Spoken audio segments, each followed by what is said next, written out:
folks, my name is Janaki, and this is Madame Bathsheba. And together we are Catomancy Tarot.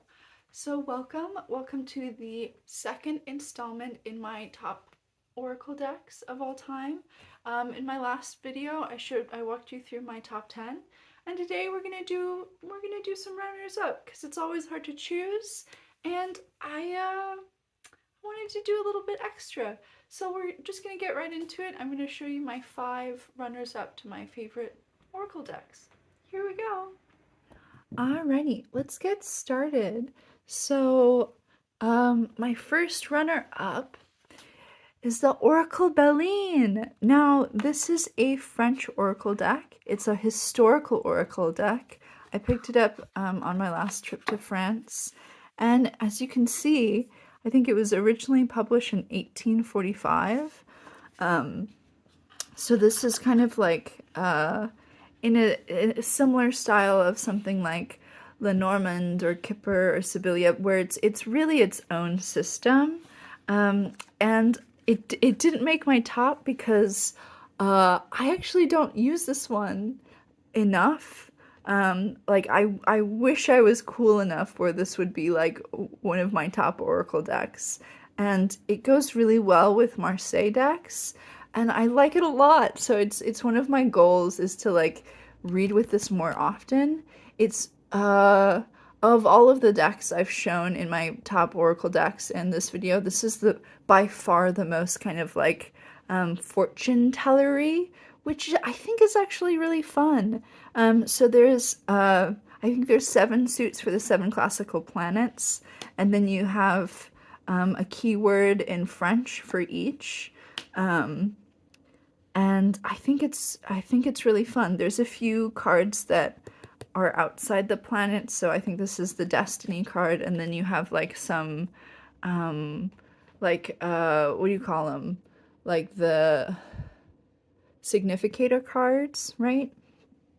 And so you have like, and this is also one of the only oracle decks on this list that has like really obvious like planetary stuff going on, and I think it adds a lot to readings, especially if you do read tarot kind of esoterically with all of those associations, and it goes so well with Marseille. And I find it's hard to find, it's hard to pair oracle decks with Marseille sometimes. It just feels kind of discordant, but for me, like, this is one that actually goes really well, and I think it's so cool. I love like the weird kind of bad pseudo, because it's made in the 1840s to look like it's something that came from the medieval times, right? So it's got some like weird little guys, and I love me some weird little guys. And it's the guidebook itself is in a number. It's printed by Grimond. It's in a number of languages. So for each, you just get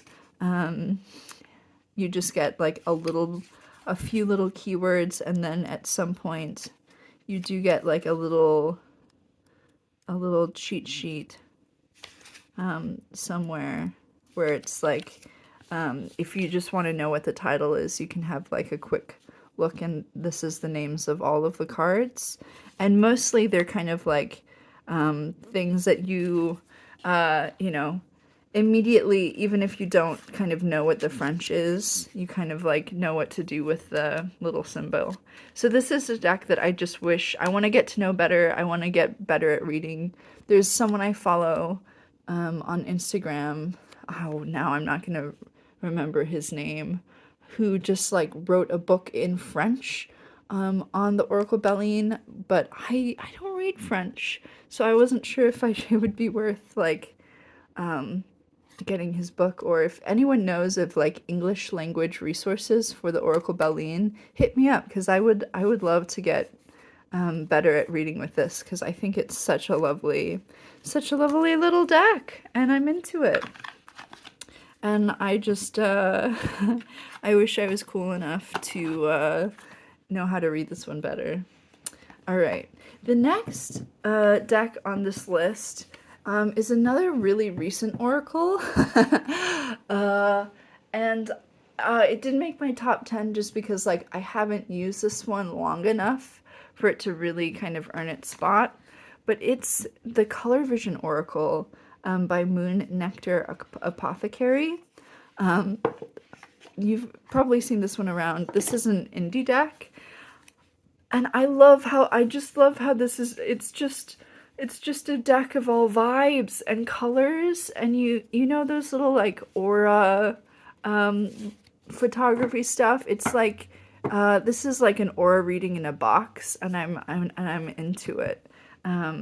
So like the deck is split into two suits, so all of the cards that have multiple colors and colored borders are all different like emotions, which I think is really, there's a number of decks out there where all of the cards are different emotions, and I didn't have one like that in my collection, mostly because the ones that are out there, I think there's a few really popular ones that I'm now just like totally blanking on. I just didn't love the artwork, but I love the vibey, I love the abstract, and it also gives you kind of like astro color plant parts of the body correspondences, which I think are kind of fun. And then it just has these colors as the second half of the deck. So and it's fun to pull these cards because it does feel like you're just getting your aura read a little bit,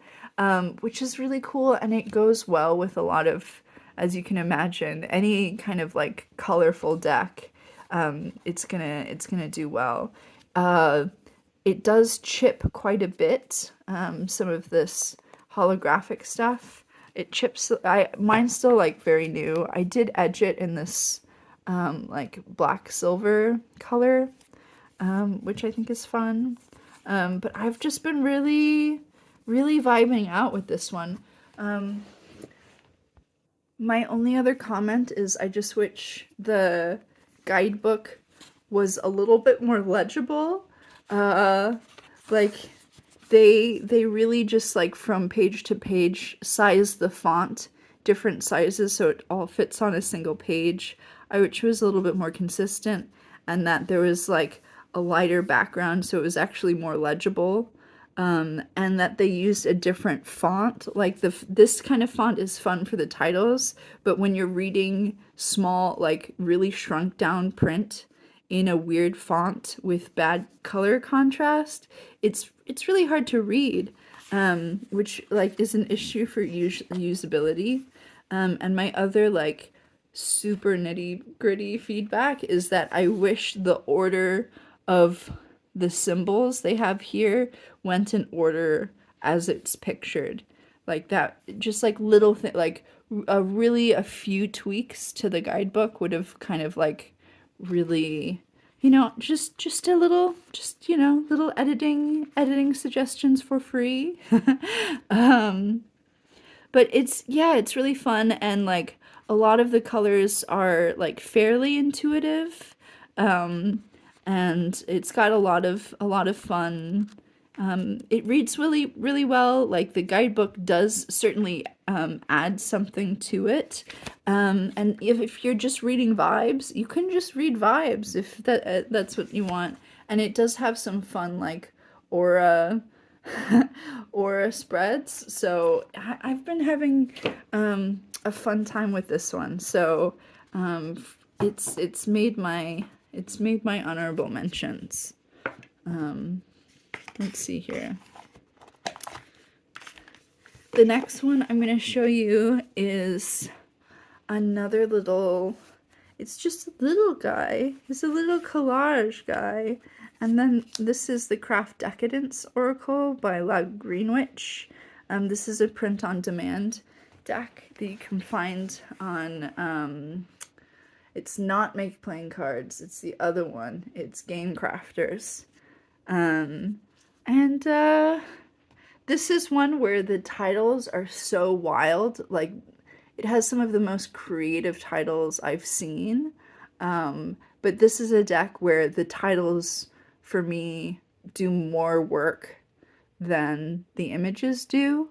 Some of them, like, they work really well together, like undulating confidence. We get the undulations of the snake, the undulations of the belly dancer, like that all comes together really well, and I really like it. But there's some of them where I don't know, like, it's not that I don't get anything from the images, but like the the titles are so unique that they really kind of like they do more for me. Like the vitriol being visit the interior, find the stone. Like it's kind of wild. Um, and I really like it. I use this one all the time with my uh I'm looking at it right now. Excuse me, sir. What is your name? Um the Vertigo Tarot. I've been using that for kind of spooky season stuff, and it's been really fun. But yeah, I wish there was more Oracle decks out there with like really intriguing, thought-provoking titles. Sorry, my camera, my phone pooped out on me. But yeah, as I was saying, I wish there was Oracle decks that had more creative and intriguing titles. Like how many Oracle decks do you have with a card called Boundaries? Or Gratitude? Like sure. I feel like, we're obsessed with gratitude and boundaries these days, but like, can we get a little bit more, uh, of these, like, I don't know, melancholic rise, positive disintegration, this kind of like primordial savagery. I just think it's fun to see something that's just like so different than what's out there all the time. So that is the Craft Decadence Oracle.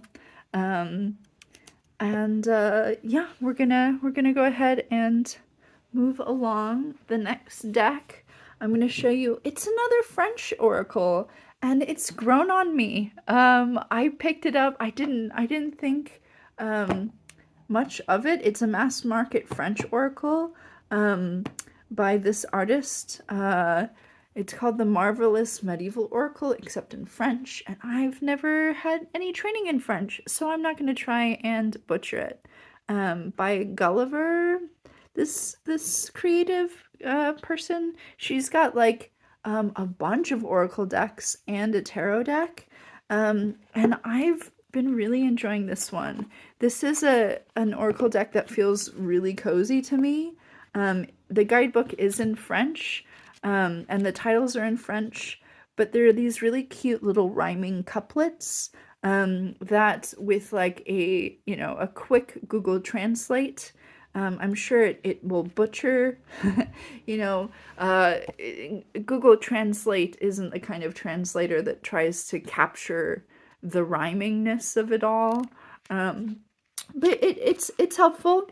But they're just kind of like it's great for this time of year. I'm filming right now.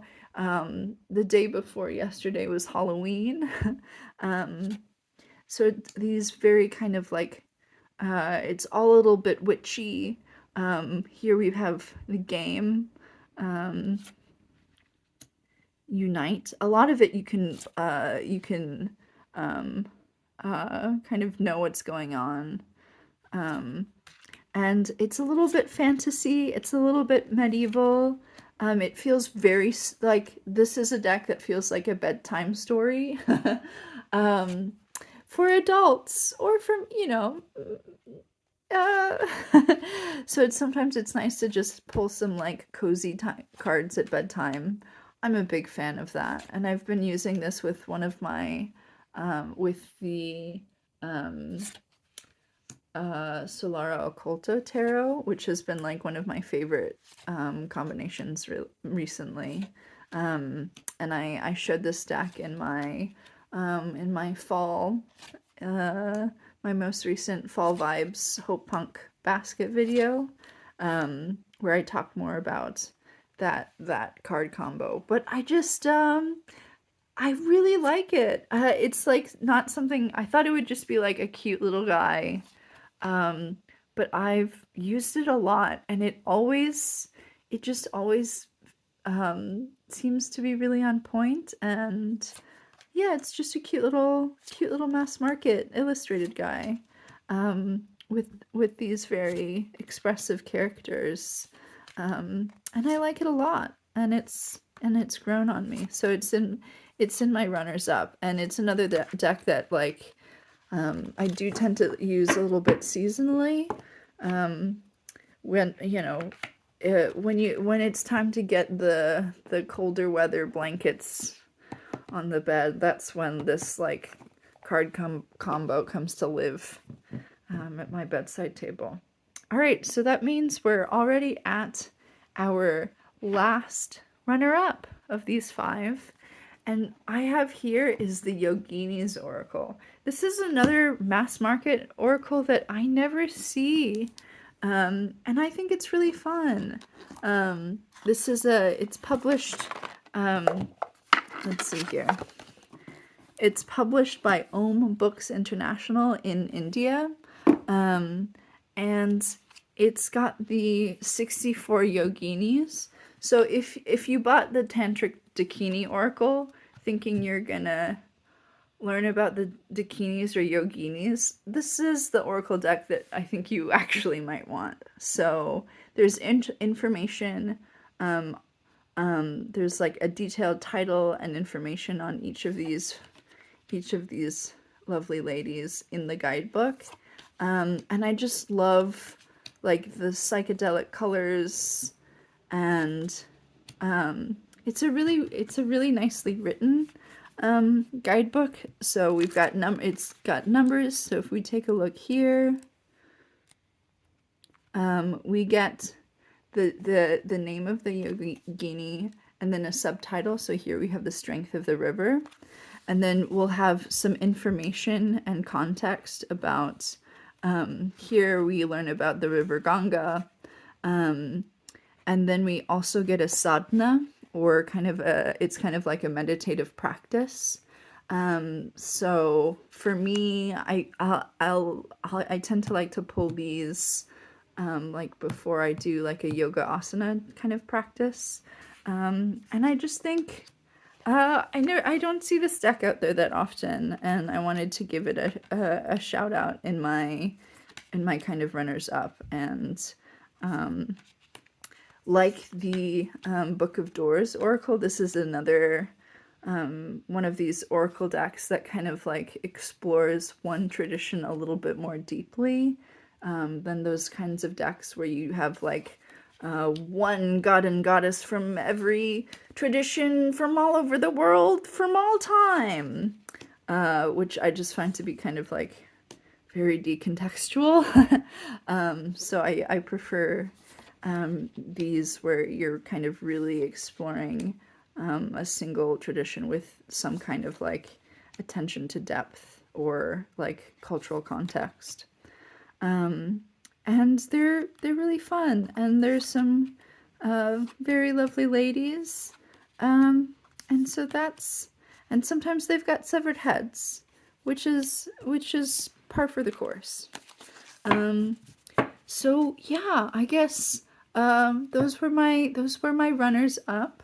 Are there any oracle decks that you were I don't know, surprised you didn't see, or that you knew were going to be here all along? There's, if you're interested in hearing like more of my thoughts about oracles, check out my kind of like Oracle Quest videos series that I did last year. I can link some of those below, and that's will take you through some, kind of like my Oracle acquisition journey last year, where I kind of tried to consciously find Oracle decks that would like really work for me.